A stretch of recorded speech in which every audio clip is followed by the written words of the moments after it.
What is up, guys? Junior here with Fuller, another episode of What Fits. So basically, we tell you exactly what fits on a certain year, make, and model, and this time it's the 14 to 18 GM 1500 trucks, so your Silverados and your Sierras. And you may be wondering, how do you guys know what fits? Well, not only do we put together a lot of stuff here at the shop, but we also have the gallery on our website at customoffsets.com/gallery. We pull all the fitment data from there. There's like 50,000 trucks in it, so it's pretty accurate.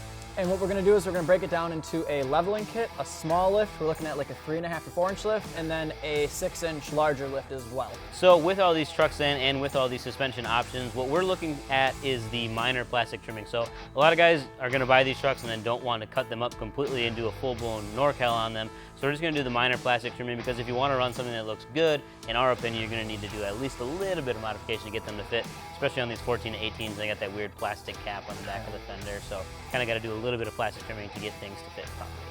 So on the leveling kits then, what you're looking at is a 9-wide, 0 offset with a 295/55, which is about a 32.8 by 12.2. So the reason why we're only saying 9-wide is because when you're looking at fitment as far as what fits on your vehicle, the diameter doesn't impact your fitment really at all, because whether you have an 18 or a 20, it's not going to change how that fits. It's only the width. So whether it's 9 or 10 or 12 and so on, the width and the offset are really what impact fitment. So you hear us say 9-wide or 10-wide, etc., and we'll give it the offset so you can see how that'll fit on your truck. And if you have any questions, you always hop on the gallery and look for yourself. The only time that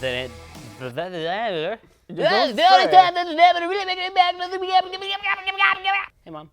So the only time that diameter does impact your fitment is if you're looking at metric tire sizes. So like a 295/55/20 is going to be a different tire size than a 295/55/18.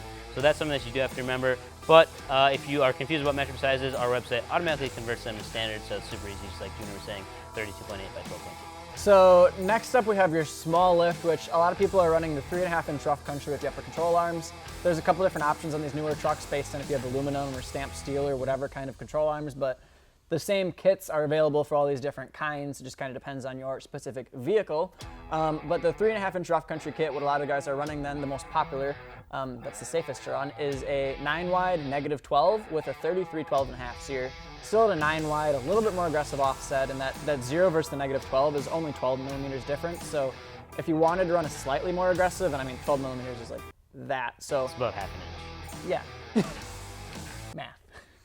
So if you're wanting to run a little bit more aggressive, just know you'll have a little bit more plastic trimming, but it's not the end of the world. It's not like you're going from a 9-wide 0 to a 12-wide -44. It's just a little bit extra. So realistically, a little more plastic trimming if you're on a leveling kit, but on this 3.5, the 9-wide 12, and then a full 33/12.5, then so finally bumping up to a big boy tire size. Yeah, first. the regular standard size tire.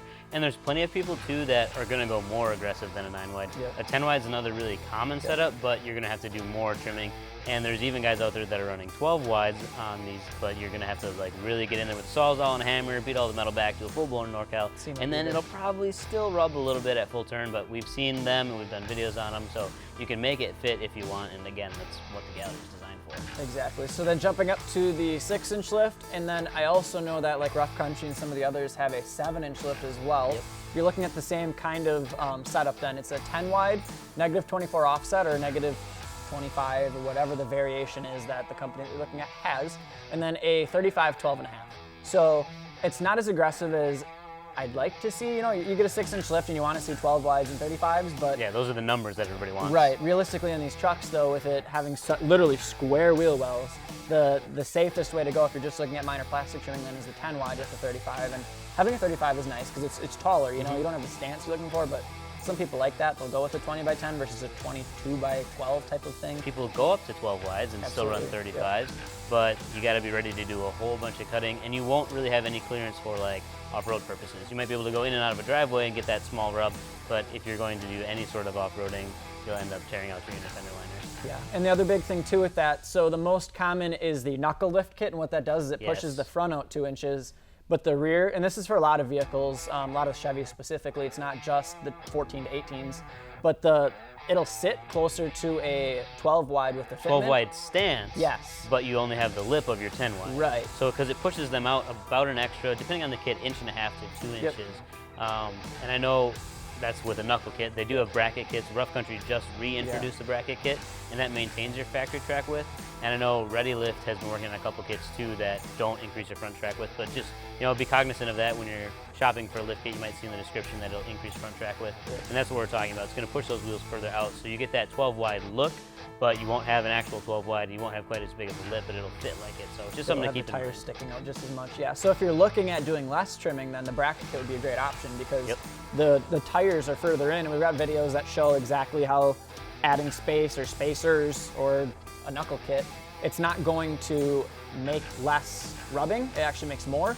So if you're looking to do less trimming than minor, you'd be barely doing any trimming if you're in a bracket lift then on your 14 to 18. Yeah, and there's 1,000 questions with spacers, and I've probably done 1,000 videos on them, so you can always check out the channel. We've got a ton of videos on spacers, and then bracket lifts versus knuckle lifts. Basically everything you need to know is all on our YouTube channel at youtube.com/smallsets.tv. Let's bring out the big truck. The weird oddity. Because there's always somebody out there that's running something like way smaller than usual, and they skip leg day is the Instagram phrase, or they go the complete opposite way and they'll have like a level truck with 14 wides or 16 wides. We do something absolutely crazy. They got super stretchy tires, so we like to find one of those every week, then try to bring that to you. I know that guy. Yep. Same. Hi. So this is our team stance buddy. R.I.P. the white gem. Yeah. But this is his truck. So it's a 2016 Chevy Silverado 1500 on Fuel Maverick 24x16 -100 offset. That's crazy. With Nitto Trail Grab, 375/40s, and then a TCS suspension 10-inch lift kit. Yep. What does that convert out to, the 375/40? 375/40 is basically a 36x15. Yeah, massive. Which is what Sean has as well. Yep. But like this guy, he's got 16 wide, so he's like stretching-ish. Yep. I mean, it's just a little, it's not bad. Yeah, but yeah, but you look at that picture and like half of the wheel is sticking outside of the fender. Yeah. Hashtag team stance. Yep. Hashtag 2-footers. So. How much trimming would you say he's got to make this fit? I'd say major metal trimming and rubs like crazy, but who cares? Perfect. If I had to give a guess. So yeah, that's Kyle's truck. He's on team stance, so clearly he's got to go way overboard with everything, and definitely looks killer. So if you want to figure out what fits your vehicle, head on up to customoffsets.com/gallery, or if you want to add your vehicle to our gallery, if you've got aftermarket wheels, you can do that at customoffsets.com/add. We share it all over social media on our Custom Offsets daily pages, and there's a good chance you might end up getting featured in one of these videos. Peace. Oh, and make sure you subscribe. And then you put the thing in there, and then it'll click, and then it'll go away.